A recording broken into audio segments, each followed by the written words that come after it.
Here we go then, ready for break off, and it's going to be Lee Hammersley with the opening break. Only player in this foursome, not an Ultimate Pool Pro, but backed by his mate Zac Cooper to start us off with the opening break, and you can see why. Lovely hit. Well controlled cue ball, absolutely nothing doing in terms of a ball down.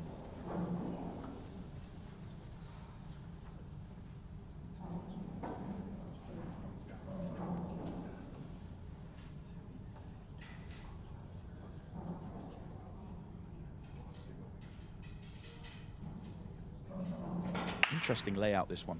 It's decision time. The two reds nearest the top left-hand corner kind of tell you to go yellows, but then the yellow nearest the two reds on the right, the one on the left-hand side. Yellows aren't an easy finish. The connections aren't great. But I'm not sure there's too much you can do with the two reds at the top of the table, so it's going to have to be yellows.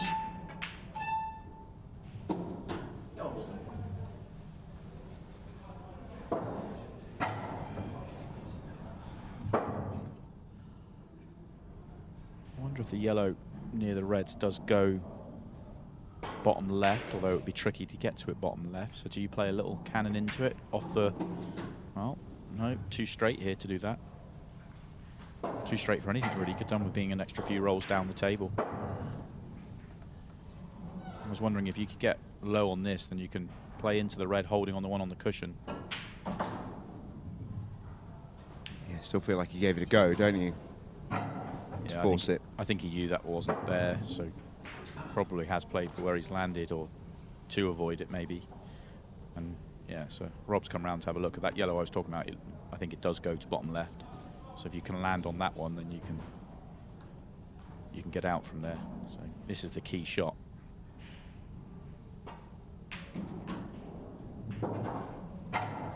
On it. Probably have to take it now. I don't think you've got a good angle on the other one, so you're gonna have to take it now. Screw off the red. Missed it by a distance. How often is it that when you have a very obvious cue ball to play, the pot just becomes that much harder? That feels like one of those classic instances. Yeah, I think there was some attention on the red because you really wanted to get the top side of the red so that the cue ball goes up the table. Because the way he played it, he was perfect on the one on the cushion, but then it was going to be a really tough shot on the next one. So, yeah, I think the tension was on the cue ball. First couple of shots for these two, not the best though. Absolutely didn't want to be here 2 shots in. Shaking the head from Zac Cooper, and well, he might.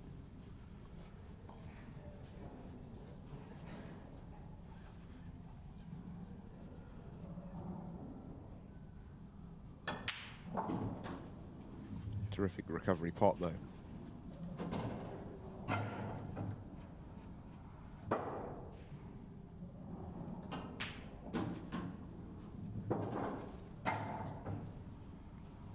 Just gone awkward again. Yeah, that was a nervy one, wasn't it? Yeah.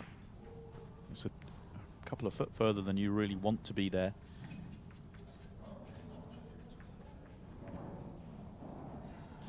Zac's just seeing if he absolutely kills this red into the pocket, whether he can still hold. It would make life easier. Oh, you can. Yeah, it makes life a lot easier. Dead weight, or make sure you go past the yellow, don't get stuck in between. Dead weight it is, and a couple of good recovery shots in this visit. Yeah, there have been, and it'll be a nerve settler for Lee Hammersley. He mentioned in his interview that, you know, it's nothing new for him this tonight, having already done it once, but you wouldn't be human, would you, if you weren't feeling it a little bit in frame number 1, and they've survived that, they've overcome it, and it's a lead for the Stokies. And now it's all smiles in the chairs. They can actually relax into the match. That will make them feel so much better. First opportunity at the table, and they make a smooth counter. Really important to do that as well, because you're meant to in that situation. You take away half your opponent's set, and they are all there. They were meant to take those out, and they have. Rob Chambers to break. 21 points now. In my opinion, the Chambers brothers are setting their partnership up in the way that is best for them. John being the slightly stronger of the two, going second in the individual. Oh, what a leave. Boom by name, boom by nature on this break from 𝗏𝗏𝗏𝗏. Absolutely rips it. Loads of speed through the pack. Great chance if the cue ball doesn't land exactly where it's landed. That's so unlucky. He got a little bit low on it and really ripped it, but didn't deserve to finish absolutely nowhere, and no safety either. I mean, I don't know how you meant to play safe here. You're going to leave a shot on. That is really, really tough. Yeah, brutal break, really. It's as bad as an off this for me. Best you can do here, I think, is just clip off the yellow and try and get the yellow top right-hand corner pocket. Well, I'll try to put the yellow in the mix of the reds. That's a good option as well, because basically he said, I know I'm going to leave a pot on, so I might as well make that area of the table as difficult as possible. So, good choice. Yeah, and yellows are definitely the preferable ball up until that shot right there. Oh, there we go. Red taken. Well, that yellow left up there is completely dead, so yellows are no good now, but that might not matter. These reds go. That was a good first shot.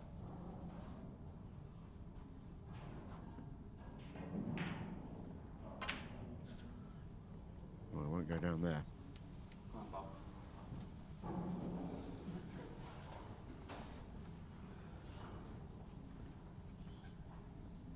Would be a gamble here, but could you flick off the yellow, cue ball on and off the cushion, and get the cue ball back onto the yellow?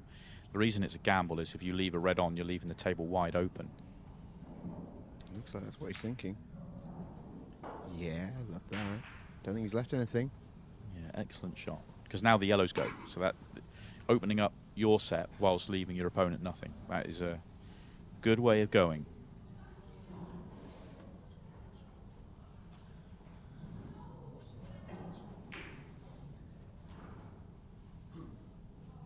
I think Lee probably has the edge of a red, but not going to be too much use to him. Going to finish middle of the table. I think he got a little bit fortunate here. I don't think he's left loads and loads. Rob, I think, might have a yellow to left centre. I'm just wondering if the yellow that's underneath the cue ball now goes. No, he's not going to play it. I was going to say you could play it, because the cue ball opens up the other side of the table, which opens up the 8 ball. But my thinking there is that the ball he's just played has to then be your last ball, because it connects you to the 8 ball. Well, that was exactly what I was thinking. Either that as last ball or your breaker ball for the 8. But you've still got one ball there. So the same thing applies here as originally. He's slightly better on it this time. Opens up the 8 ball here. Touch of angle. Now it's, can you get onto the yellow on the left-hand side, the one nearest the cushion, straight enough just to drop onto the 8 ball. And he's going to have to probably do right centre to get across, because you just have to hold on this one, yeah. So then one left centre gets you on the one right centre, and you've got to get back across the table. So there's one good cue ball required to make this out.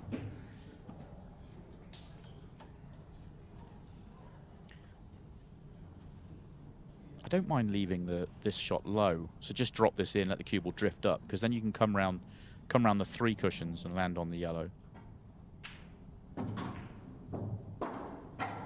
He's gone far enough that you can go across 1 cushion, but you're just going to be further away from it. Could go 2 cushions as well. Yeah, come up on the angle. Yeah, there we go. Like that. Really important that he's pretty straight on this. If anything, just off straight with the cue ball nearer the middle of the table. Oh, is it far enough? Doesn't look it. We needed another 2-3 rolls at least on that. Another foot. Yeah, you could tell he was wanting to play shorter than longer there, but he's just a fraction too short. Can he kill this in off the side rail? Oh, that's such a good shot. That's brilliant. I think one of the best shots we've seen tonight, if not the best shot we've seen tonight. Dragged it in with rakes of side. Fabulous shot. That camera angle was perfect to see it as well. The spots on the cue ball were flying here, there, and everywhere. And you've really got to adjust for a pot like that, because you're loading up with that much side. The throw is so different with the light white, and that's a serious shot there. It sort of throws out, and because of the pace he played it out with drag, it throws out and comes back just a touch as well. So it sort of straightens up the angle you're playing on it, and then the side hits the cushion and spins further down the table. Just a beautifully executed shot. Excellent that from Rob. Yeah, really high-class frame from Rob Chambers, who you could absolutely make the case when he first came to the table that he certainly deserved more after a booming break, but what he achieved from there was fantastically well done. Yeah, high tariff, under pressure at 1-0 down as well. Huge visit to the table. Speaking of booming breaks, by the way, that from Zac Cooper is added to the catalogue. This is a cracker from 𝗡𝗶𝗴𝗵𝗵. Yeah, these look good as well. 8-ball doesn't come down the table, but you've got a yellow to bottom right, which connects to the 8-ball left centre comfortably. The 2 yellows near right centre, the top one passes the other one to the centre, so this is all good. So the only thing, he's maybe just got himself a touch straight on this one at the top, so just force it a little bit.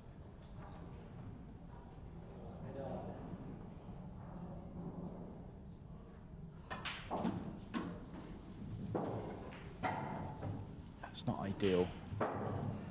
It's not ideal. You'd love to have been able to sort of get the cue ball off the cushion.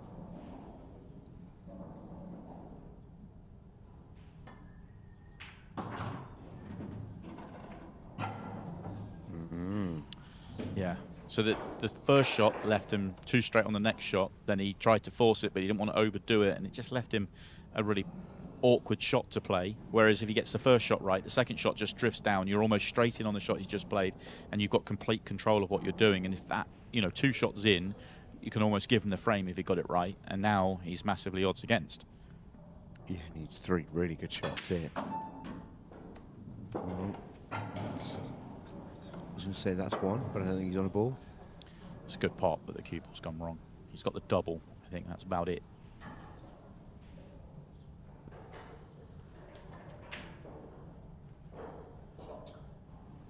It's a good effort. It was not far away. Yeah, that to me, all on the first shot. Certainly the first 2 shots. Zac will look at that layout and just know that that's one that's got away for sure. Important moment in the match.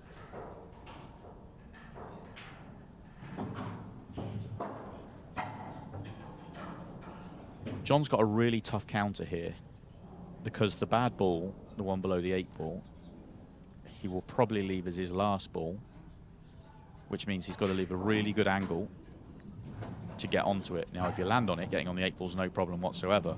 And there is room, but he doesn't have a good ball to do it with. Last time we saw that furrowed brow around this table was the Champions League final for John Chambers. Was it now a month ago?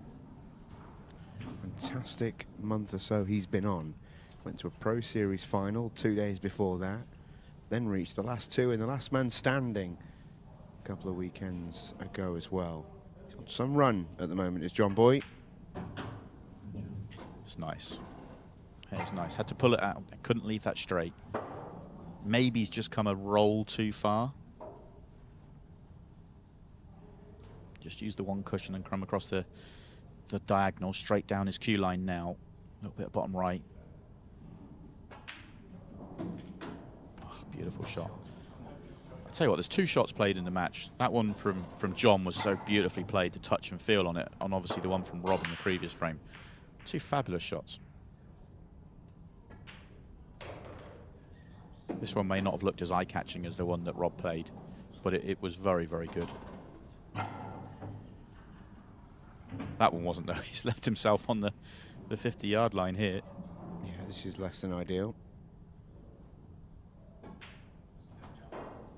It makes it all the same, and it's a turnaround for the Chambers brothers. 2-1, they lead.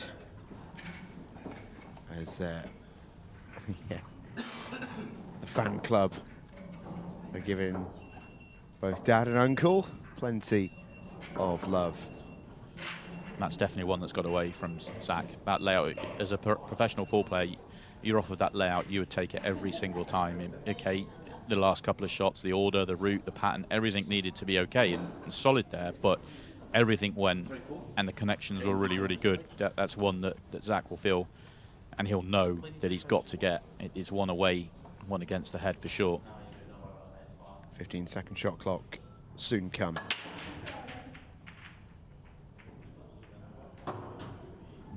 Make a ball, and this being the Scotch frame, both chambers will rise, and there that noise indicates 15 seconds of shot from the next shot played.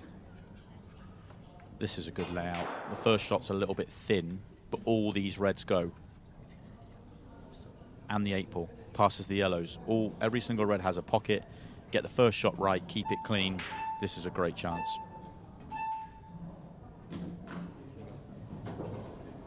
Yeah, that'll do. That's exactly what you were talking about, isn't it? Yeah. He's just a touch past the straight. If he's absolutely straight on this ball, it's more guaranteed because you're playing on the one on the right-hand cushion next. But it's no real bother going to left centre, come back across, and then leave another one to left centre to reconnect.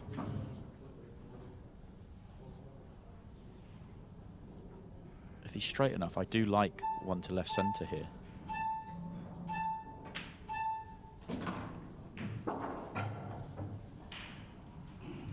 It was a case of just getting rid of that ball whilst you're on it easily. Possibly. I was wondering whether that was your connection up to one at the top. But again, I don't like playing, unless he's perfect on the next ball, you might leave, you know, a red down in the middle of the table when you go up.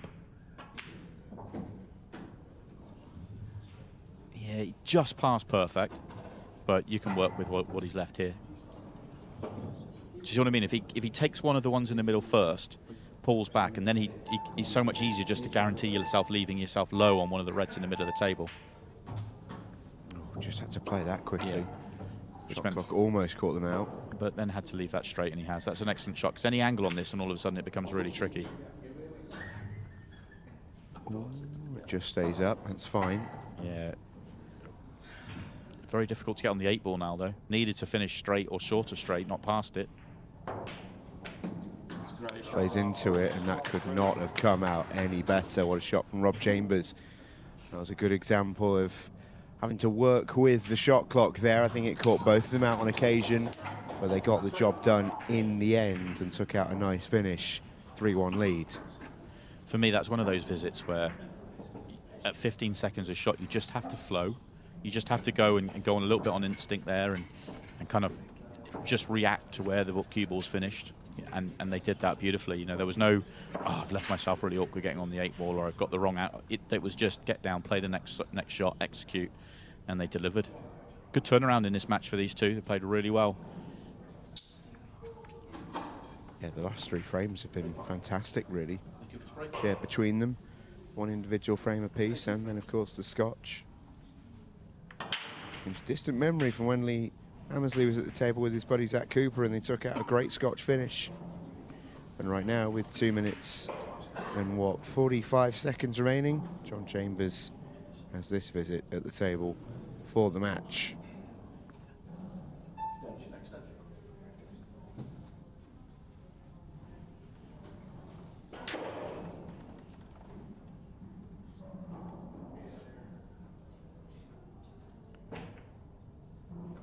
Best of first shots there for. I was about to make the point that just clock management here. There is a chance for the run out, but misses the first ball.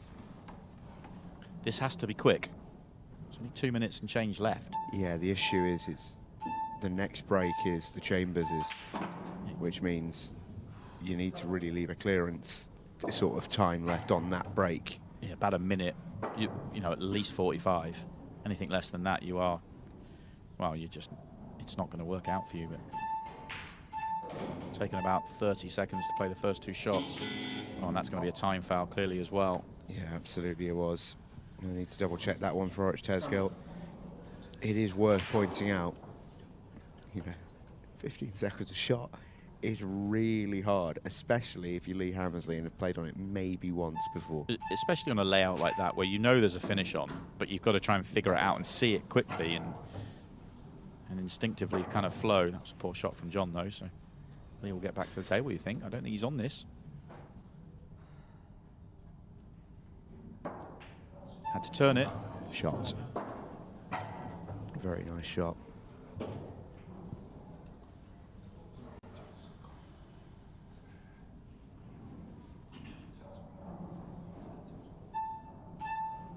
This, in reality, let's say, is probably cash ball in the match.